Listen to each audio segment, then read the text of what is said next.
My girlfriend admitted she cheated. I needed a real man, she smirked. My friends took her side. I just smiled, grabbed my bike keys, and left. This morning, my phone blew up with 32 missed calls. The moment Veronica said it, I didn't flinch. I heard her, clear as day, every cold syllable sliding off her tongue like she'd rehearsed it in front of a mirror. I've been sleeping with my trainer, she said. Honestly, Daniel, I need more. You just lack ambition and masculinity.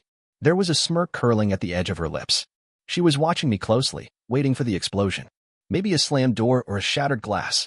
Something she could call drama and justify her betrayal. But all she got was silence. My name is Daniel. I'm 37. I live in Dayton, Ohio, and I've worked as an aircraft mechanic for almost 2 decades. I've been with Veronica for 8 years. We shared an apartment, a dog, mutual friends, and 1,000 mornings over coffee. And she torched all of it with a shrug. We were at her place. The kitchen smelled faintly of her rosemary candles and burnt toast. I stood there, hands still stained with a bit of grease from the base hanger, just staring at her like I didn't even recognize her face anymore. She didn't stop. Look, I'm not trying to be cruel, but you've been coasting for years. You work on planes, you ride that motorcycle, and you think that's enough. She chuckled. Actually laughed. I need someone who pushes himself, not someone content scraping under wings until retirement. That's when Troy spoke. He was leaning against the wall by the fridge, nursing a craft beer like it was a casual Friday night. She's not wrong, man, Troy said, not meeting my eyes. You've kind of checked out of life lately. You used to have big dreams, remember? I blinked. Troy. He glanced up, and that's when I saw it, guilt, plain and raw in his eyes. How long have you known? He sighed. Since April. It was August. And you didn't tell me? He ran a hand through his hair. I didn't want to get involved. Then why the hell are you here? Before he could answer, Megan stepped in from the hallway. She looked uncomfortable, hugging her arms across her chest. Daniel, please don't take it personal. We didn't mean for it to come out like this. You knew too. She nodded, slow and sheepish. You both knew, I repeated, more to myself than them. And you said nothing. You pretended everything was fine. You joked with me. You asked about our anniversary plans. Because we didn't want to choose sides. Megan said, a little too loudly. But we agreed she deserved to be happy. Something in me shut down right then. It was like someone flipped a switch and the world went grayscale. I didn't yell. I didn't throw anything. I didn't even look at Veronica again. I just turned, walked past Troy, grabbed my keys from the bowl by the door, and picked up the overnight bag I hadn't touched since that last short trip to Cleveland. I think that's when she realized she didn't get the performance she was hoping for. Her smirk faded. So that's it. You're just gonna walk out. Still, I didn't say a word. The door clicked shut behind me. Quietly. No slam. Just final. I got on my bike and pulled away from that apartment, from her, from whatever twisted loyalty I'd thought I had in my so-called friends. And as I hit the road and the wind hit my face, I felt something I hadn't felt in years. Clarity. Let them have each other. They didn't realize it yet, but they just lost the only person who ever truly had their back. The motel was about 40 minutes outside Dayton, tucked behind a half-shuttered gas station and a roadside diner with appealing best coffee in Ohio sign. The kind of place where bikers passed through and no one asked questions. That was exactly what I needed. I checked in without a word. The guy behind the desk gave me a look over and just slid the key across the counter. Room 12. Ground floor. No frills. The room smelled faintly of tobacco and old cologne, but the bed was clean and the lock worked. I dropped my bag on the chair, kicked off my boots, and sat on the edge of the mattress. My phone buzzed in my pocket, probably one of them, but I didn't even check. I powered it off. That was the first real silence I'd had in years. No group chats. No work updates. No Veronica and her constant passive-aggressive texts. Just the humming of the cheap wall AC and the distant bark of some dog down the street. I slept for nearly 16 hours straight that first night. Woke up only to grab a sandwich from the vending machine down the hall and a soda from the front desk. Didn't speak to a soul. Just sat on the edge of the bed and stared at the ceiling until sleep came again. It was the second morning when I finally turned my phone back on. It was like opening a floodgate. Buzz, buzz, buzz. The notification stacked up so fast I had to swipe 3 times just to clear the lock screen. Over 70 missed calls, voicemails, group texts, Facebook tags, Instagram DMs. The first thing I saw was a Facebook post from Veronica. Sometimes you don't know someone until you stop covering for their dysfunction. I'm done being the strong one. I deserve peace. Hashtag free at last. Hashtag emotional abuse survivor. What? I scrolled further. There were screenshots, completely out of context, of old arguments. Ones where I had tried to explain something calmly, but she twisted them. She made it sound like I was cold, controlling, even financially abusive. People were eating it up. She's so brave for speaking out. Been there, girl. Men like that drain the life out of you. Leave toxic men behind, sis. It didn't matter that I'd paid rent more often than she had, that I never raised my voice, that I literally just walked away in silence. The story was already spinning. Even people I'd thought were friends were commenting, laughing, liking. Megan had shared the post with a sad face emoji and a vague caption about supporting strong women. Troy hadn't said much, but he liked every single comment in Veronica's favor. Every damn one. Then the private messages started rolling in. Linda, coworker at the base. Hey, just a heads up. Some people at work are talking.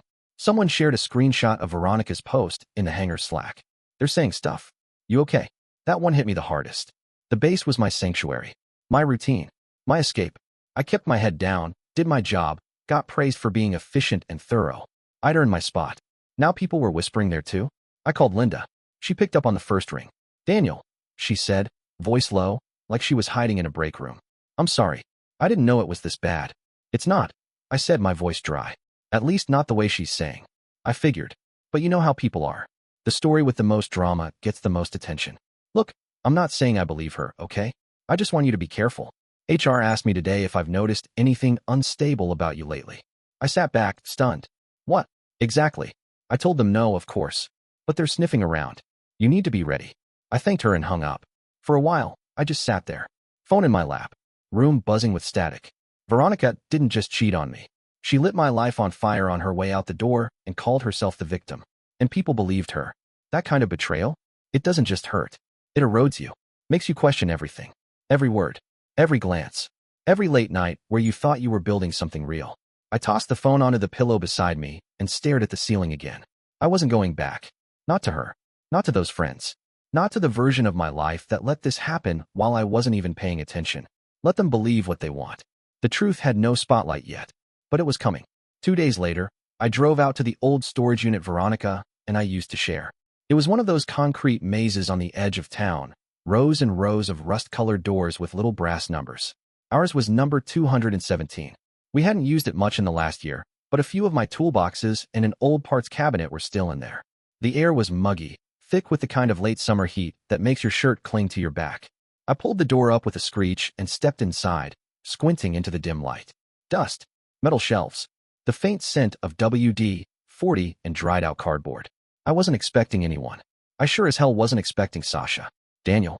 I turned so fast I knocked into one of the shelves. Sasha stood there, arms crossed, eyes wide like she hadn't decided yet if she was brave or stupid for being there. She looked the same, tall, sharp-featured, a little tense in the jaw like she was always holding back a sigh. She used to be Veronica's best friend. They'd had a falling out about a year ago, something vague about boundaries and respect. I never asked for details. What are you doing here? I asked. She hesitated, then stepped forward. I saw your name on the unit list. I was clearing out mine. I didn't think you'd actually be here. Well, I am, I said flatly, turning back to the cabinet. So if you came to drop a pity bomb, save it. No, she said quickly. I came to warn you. That made me pause. She looked around like someone might be listening. You don't know who you're dealing with. I turned fully to face her. I know she's a liar. A manipulative cheat. That's enough for me. It's not, Sasha said. It's worse than that. I didn't say anything, so she kept talking. She's done this before, Daniel. Almost exactly like this. Same pattern. She finds a guy, someone steady, decent, who doesn't need fixing, and she sinks her claws in. Then she slowly tears them down. And when she's bored, she flips the story, makes herself the victim, wrecks their reputation, milks the sympathy, and moves on to the next guy. You saying I'm not the first? No, you're the third. At least the third I know of. That hit harder than I expected. I swallowed, trying to keep my voice level. Why didn't you ever say anything? Sasha sighed, rubbing her temples. Because I thought maybe you were different. I thought maybe she'd changed. And to be honest, I was scared. She knows people. Powerful people. The kind who make trouble disappear. I leaned back against the wall, suddenly tired. So what? I just sit back and let her ruin me. She stepped closer. No, but you have to be smart. Her new guy, the so-called trainer? He's not just some gym rat. He owns the Lakeside Country Club. His name's Martin Cartwright. I blinked. As in Cartwright Investments? Bingo. I let out a low whistle. I'd heard the name. The Cartwright family basically ran the local elite scene, politicians, land developers, judges. If Veronica was latched onto one of them, this wasn't just a messy breakup. It was a campaign. You need to be careful, Sasha said quietly. They're connected. And if Martin's anything like he used to be, he won't care what happens to you. He'll protect her because it makes him look good. I stared down at the concrete floor for a long moment. Why are you telling me this? Sasha shrugged. Because I've been silent too long. And because you're the first one who didn't try to fight back. That's exactly what makes you dangerous to her. I looked up at her. What do you mean? She's used to controlling the story. But you walked away. No yelling, no begging, no scene. That scares her more than anything. After Sasha left, I sat down on the edge of the storage unit, phone in hand. Her words kept ringing in my head. She's done this before. She ruins men and walks away smiling. That night, I opened my laptop and started digging. I didn't even know what I was looking for at first. Just a name, a clue, a mistake. It didn't take long. There were threads, comments, a buried Reddit post under a throwaway account talking about a woman who had turned her ex's entire social circle against him after leaving him for a local businessman. Another blog post from 5 years ago, anonymous but detailed, about an HR consultant who created a false harassment narrative at her old job, just before leaving to date a married man. Veronica's name didn't appear directly, but the timelines matched. The cities, the roles, the faces in tagged photos, breadcrumbs, scattered, but real. And one thing was clear. This wasn't just about me. She'd done this before. And for once, I wasn't going to be the one left in the ashes. It started with a text, a number I didn't recognize. Mr. Richards, I believe we have some common ground. My name is Mrs. Evelyn Cartwright. Would you be willing to meet me? Discretion is guaranteed. At first, I thought it was a prank, or bait. But then I reread the name. Cartwright. Martin Cartwright's wife. I waited a couple of hours before replying. Told her I wasn't interested in games, and if she was serious, she'd pick the time and place. She responded within minutes. Tomorrow, 10 a.m. The bistro at Kingsley Park. I'll be at the corner table. Kingsley Park was upper crust territory, white glove staff, quiet gardens, tea served with linen napkins. The kind of place where people wore sunglasses indoors and called it networking. I shaved, threw on the cleanest button-down I had, and left my bike a few blocks away. Figured it was better not to show up in oil-stained denim. When I walked in, she was already seated. Elegant, silver hair pinned neatly, pearls around her neck. She looked like she belonged on a board of directors or a judge's bench. Not the kind of woman you'd expect to be married to a man who sleeps with younger women behind her back. She didn't rise when I approached, just gestured to the seat across from her. Daniel Richards, she said, her voice low but firm. I appreciate your time. Mrs. Cartwright, I nodded. You've got my attention. She slid a manila folder across the table, neat and unassuming. I didn't open it. Before I look inside, maybe tell me why you're here. She folded her hands, her nails perfectly manicured. Because I believe the truth should matter. And because I've watched women like your ex and men like my husband destroy decent people without consequence. That ends now. I didn't say anything. She nodded toward the folder. That contains evidence. Screenshots. Financial records. Testimonies. You're not the only man Veronica's targeted. And Martin isn't new to this game either. I opened the folder. First page, a bank transaction summary. Transfers to names I didn't recognize, but the notes were familiar: consulting, brand launch, PR retainer. These women, she said, were all former lovers. All attached to stories. Each one ended with my husband's reputation intact and the woman walking away richer. I looked up. So Veronica's just the latest. No, she said. She's the last. We sat in silence for a moment, the clink of fine china in the background, soft jazz playing overhead. I didn't come here for revenge, I finally said. I just wanted to walk away. And you still can, she said, calmly. But if you walk now, she'll keep spinning her story. You'll lose your name, your job, your peace. I know the damage they do. I've lived in the aftershocks for years. She reached into her purse and placed a second envelope on the table. This is the plan. Inside, a simple outline. A gala. The country club's annual donor event. Everyone who mattered in town would be there. City council members, CEOs, media sponsors. Veronica would be attending with Martin, already positioned as the new power couple. Mrs. Cartwright would be attending too, as the wife who had graciously forgiven. But she wasn't forgiving anyone. She was planning a reckoning. We show the truth, she said. No screaming. No drama. Just evidence. Public and undeniable. We expose both of them in front of everyone they're trying to impress. I studied her face. She wasn't unhinged. She wasn't angry in the way you'd expect. She was cold. Methodical. Someone who had waited too long to take back control. Why do you want my help? I asked. Because you know Veronica's pattern. And because your silence is more powerful than 1,000 angry words. I sat back in my chair. My pulse was steady. My mind sharper than it had been in weeks. You want to nuke their public lives? She smiled faintly. No. I want to let them do it to themselves. We'll just set the stage. I looked down at the folder again. The faces. The receipts. The manipulation carefully catalogued. All right, I said. I'm in. We stood, shook hands like two people making a business deal. And in a way, we were. As I walked out of the bistro into the warm sunlight, I realized I wasn't just surviving anymore. I was preparing. Not for revenge. For justice. The Lakeside Country Club gleamed under a canopy of string lights and crystal chandeliers, the kind of event where everyone smelled like expensive perfume and had a law firm or tech company stitched into the lining of their suits. I hadn't been in a room like that in years. Maybe ever. But I walked in like I belonged. Dark charcoal suit. Shine boots. Clean shave. Evelyn Cartwright had arranged everything. Entry, seat placement, timing. All I had to do was show up and stay quiet until it was time. I caught eyes the moment I stepped through the main doors. Not just because of the suit, but because I wasn't supposed to be there. Veronica was near the bar with Martin Cartwright, glowing under the chandelier light like she was the damn queen of the night. Black dress, hair curled, hand lightly resting on his arm like she'd trained for this kind of attention. She spotted me halfway through her second fake laugh. The color drained from her face for just a second. Then she tilted her head and smiled like I was some washed-up ex who'd accidentally wandered into the wrong room. A few seconds later, Megan appeared from the corner and stumbled toward me, glass of champagne in hand. Already 2 drinks past dignified.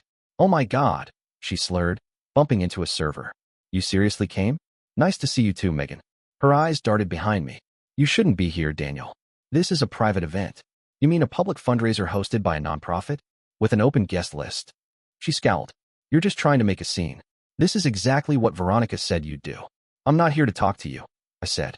Go enjoy your free drinks. She stepped closer. You know what you are? A manipulator. You always twisted things. She told us how hard it was living with you. I looked her dead in the eye. Then why did she stay so long? Before she could answer, another voice cut through. Is there a problem here? Linda. She stepped in between us, calm and collected in a navy blue dress, holding a glass of white wine like it was part of her uniform. I hadn't known she was coming. Her presence meant everything in that moment. Megan laughed bitterly. Oh great. You brought backup now. Linda didn't blink. I work for a military contractor, Megan. This is a networking event. I'm here for my job. Megan took a step back and swirled her drink. You two deserve each other, she muttered before stumbling back into the crowd. I turned to Linda. Didn't expect to see you here. She shrugged. I've been collecting things too. Screenshots. Internal HR reports. Whispered rumors. You're not the only one she tried to ruin. Why? She was pissed I didn't take her side. When she started running her mouth at the base, I told people to keep her name out of it. She hated that. I stared at her. You kept my name clean? She nodded. As best I could. But tonight? You're not the only one with something to show.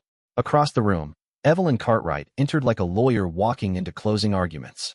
Black silk dress, simple necklace, a folder tucked neatly under one arm. The room shifted. Veronica's smile faltered. Martin's posture stiffened. Mrs. Cartwright didn't look their way. She walked to the stage like she owned it. Because technically, she did. She was still a board member. Still Mrs. Cartwright, on paper and in public. She tapped the mic and waited. Good evening, she said smoothly. Thank you all for supporting this year's Lakeside Gala for Children's Futures. It's a privilege to host such generous, passionate community members. Before we begin tonight's presentations, I'd like to take a brief moment to share a personal message. Veronica's eyes widened. I stood at the back, hands in my pockets, heart pounding like a war drum. Mrs. Cartwright continued. Sometimes, the most important work we do begins not in public, but in private. And sometimes, the truth demands a spotlight. She opened the folder and handed a small flash drive to the A/V technician standing nearby. The screen behind the stage blinked to life. First slide, text messages. From Veronica to a former coworker, bragging about manipulating men, calling me her retirement plan. Next, photos. Veronica and Martin in a hotel lobby. Stamped dates, matching timestamps to the days she told me she was at corporate training. Then, emails. Office memos she'd rewritten and forwarded to HR to make others look incompetent. One of them with Linda's name on it. Gasps echoed across the room. A few people turned to stare at Martin, whose jaw was clenched so tight it looked painful. Veronica stepped forward, voice sharp. This is slander. No, Mrs. Cartwright said. This is evidence. And you're welcome to dispute any of it in court. The video ended on a quote, one Veronica had posted on her private Instagram account last year.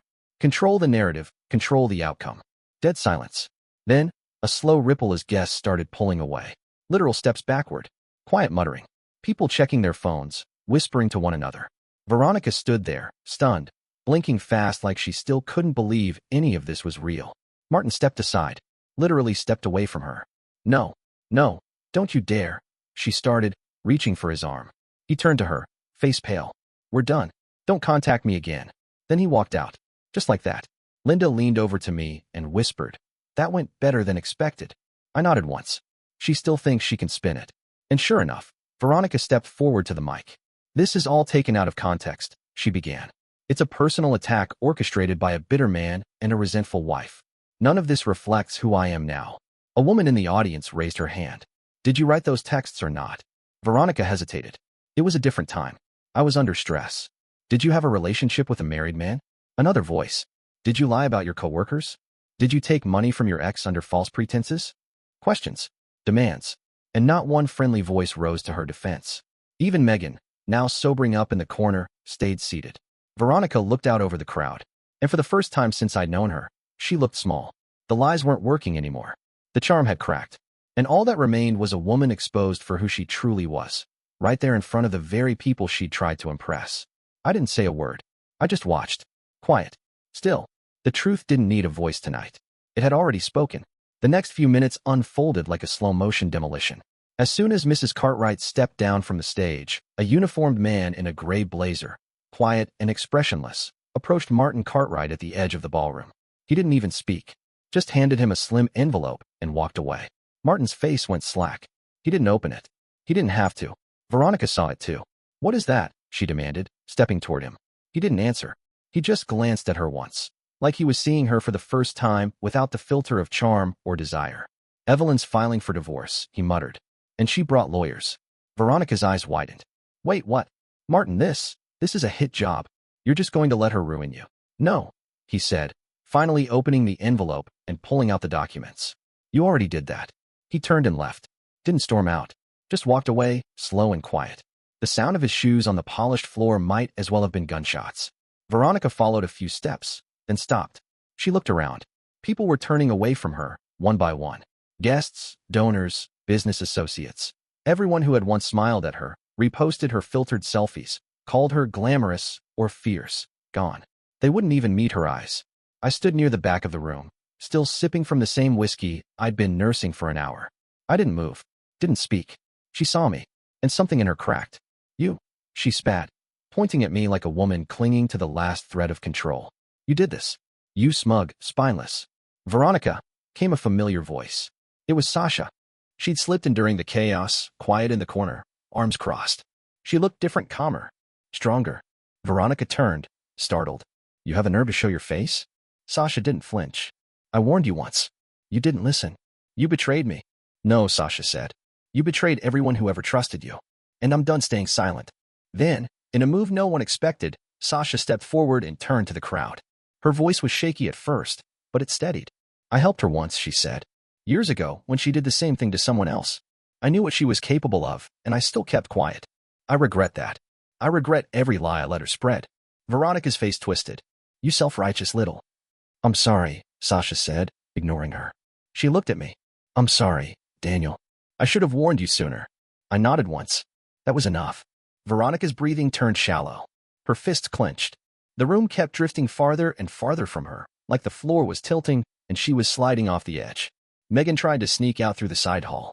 Troy followed a few steps behind her, avoiding eye contact with anyone. But I saw them. So did a few others. Hey, someone muttered. Aren't those the friends who knew? Troy froze. Megan whipped around. We didn't. This wasn't, she stammered. We thought she was telling the truth. You laughed behind his back, someone else said. You helped her drag his name through the mud. Megan opened her mouth, then closed it. Her eyes flicked to me. I didn't say anything. Just raised my glass in a silent toast. They slipped out quietly. No more smug comments. No more justifications. And then Veronica broke. Right there in the middle of the room, under a chandelier and 30 pairs of judging eyes, she screamed. It wasn't a dramatic, mascara-running kind of sob. It was sharp, wild, almost animal. You're all fake, she shrieked. You pretend to care about truth, but you're just sheep. Jealous, boring sheep. You let some washed-up mechanic and a bitter old woman tell you how to think. She picked up a champagne flute and hurled it at the wall. It shattered. People flinched. Someone gasped. Security, someone murmured. I didn't flinch. Just took another sip. 2 staff members moved in, speaking calmly. She shoved one of them. Screamed again. You're nothing. She yelled at me, pointing with trembling fingers. You always were nothing. The guard gently took her arm. Ma'am, let's step outside. You think you won? She hissed as they led her away. You think this makes you the good guy? I didn't answer. There was nothing left to say. As the ballroom doors closed behind her, a thick silence settled over the crowd. A man in a tailored suit broke it. Well, he said, lifting his wine glass. That escalated. Soft laughter followed. Nervous at first, then genuine. I felt Linda walk up beside me. She melted down faster than I expected. She whispered. Yeah. Think she'll recover? No. She tilted her head. And you? I turned to her. Calm. Still. I already have. She smiled. And we watched the room shift, like the air had been scrubbed clean. Like truth had finally reset the balance.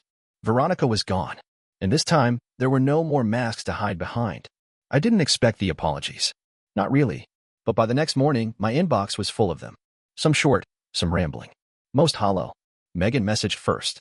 Daniel, I don't even know what to say. I'm sorry. I didn't mean for things to go that far. She tried to explain that she was just caught in the middle, that Veronica had controlled the narrative, and she'd never wanted to hurt anyone. But there was no mention of how she laughed behind my back. No mention of how she'd stood in that kitchen, wine glass in hand, and watched me walk away without a word. I didn't reply. Troy sent his next. Man, I messed up. I should have said something. I should have had your back. We've been friends since high school. I hate that I let this happen. His message was longer. More honest, maybe. But I couldn't ignore the fact that when it mattered, he stood on the wrong side. He saw it all, and he let it slide because it was easier than telling the truth. I didn't reply to him either. Instead, I just forwarded both messages to a folder titled People I Trusted. That afternoon, I got something I didn't expect at all, a message from a man named Mark. You don't know me, but I know you just blew up a system that's been in place for years. She did it to me too. Veronica. Same pattern, same tactics. I lost my job and nearly lost custody of my kid because of what she said about me. Thank you for stopping her. His message was short but heavy. I read it 3 times. I realized then, it wasn't just about me. It had never been just about me. Veronica was a machine. She ran on attention, sympathy, destruction. And for once, she'd been stopped before she could vanish into the next chapter with a new name and a fresh story. I took a deep breath and stared out the window of my motel room. The same dusty roadside view. Same cigarette burns on the curtains. Same humming AC. And yet, everything felt different. Later that night, I returned from a quiet ride out past the county line to find a figure sitting outside my motel door. Lean, familiar posture. Blonde hair tied up. Veronica. She was wearing a long coat, but not the designer kind. Her makeup was smudged. Her eyes were swollen. She stood up as I approached, holding a worn leather folder in one hand like it was radioactive. Can we talk? She said, her voice low. No. Please. Just 5 minutes. I should have walked away. I thought about it.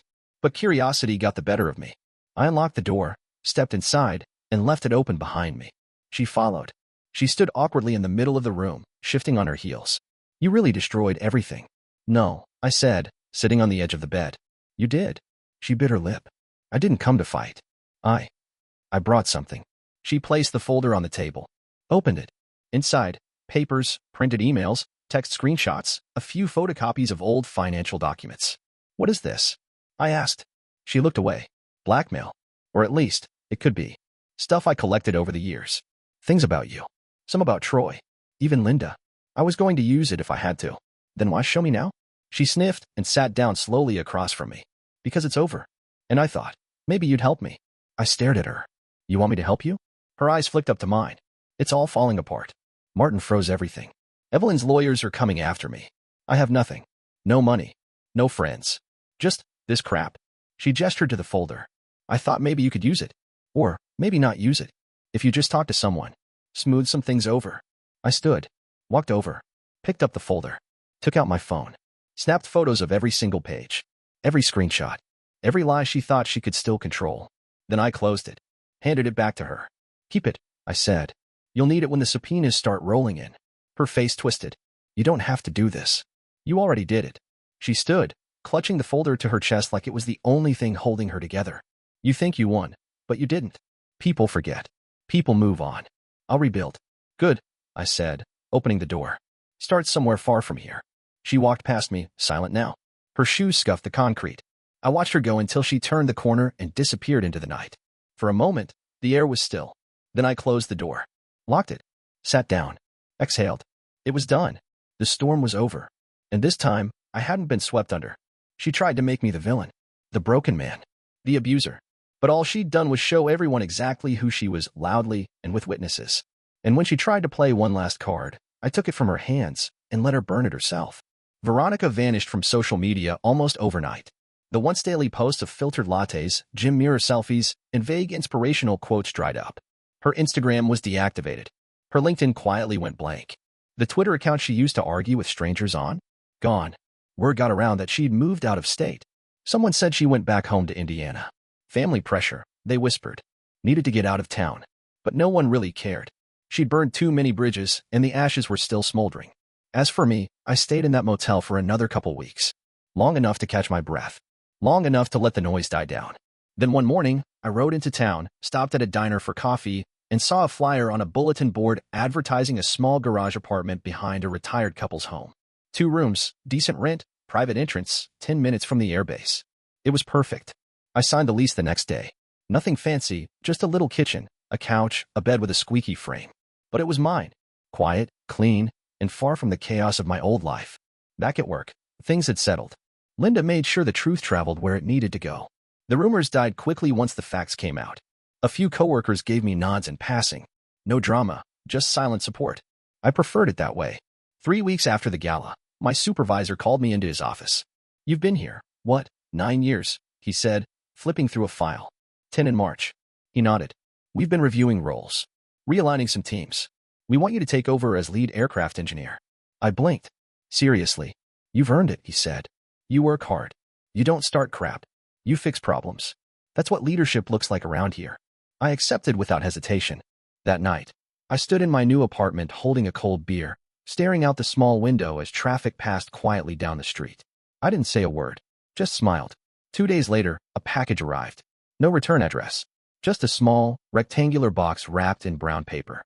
Inside was a pristine set of mechanics tools, chrome sockets, ratchets, precision wrenches, all nestled in foam like museum pieces. And at the bottom, a stainless steel torque wrench with my name engraved across the handle. D. Richards, built to last. There was a note, written in elegant handwriting. "You didn't just hold the line. You rebuilt it. E. Cartwright." I ran my fingers across the engraving. Said nothing, but it meant something. It meant everything. Around that time, I started seeing someone. Nothing serious at first. Her name was Callie, a nurse I met at a Sunday market where she was selling handmade candles for her sister's fundraiser. We talked about motorcycles, cheap diners, bad hospital coffee. She didn't ask about my past, and I didn't offer. It wasn't time yet. We met up again the next weekend. Then the next. It wasn't flashy. It wasn't loud. It was gentle. Easy. The way real healing often is. Some nights, I come home from the base, shower off the grease, and sit outside on the back step, listening to crickets, watching the stars flicker over rooftops. No phones ringing. No lies spreading. Just silence. Peaceful, earned silence. Sometimes, I thought about what Veronica had said in that kitchen. That I wasn't masculine enough. That I lacked ambition. And now here I was, leading a team of engineers, living debt-free, rebuilding my life brick by brick. No shortcuts. No smirks. No masks. Turns out, you don't have to scream to be strong. You just have to survive with your dignity intact. The best revenge wasn't exposure. It wasn't courtrooms or public humiliation. It wasn't even that video on the big screen. The best revenge was the fact that I lived. That I got up, walked out, and never looked back. That I built a life where she couldn't follow. One slow, quiet, honest day at a time.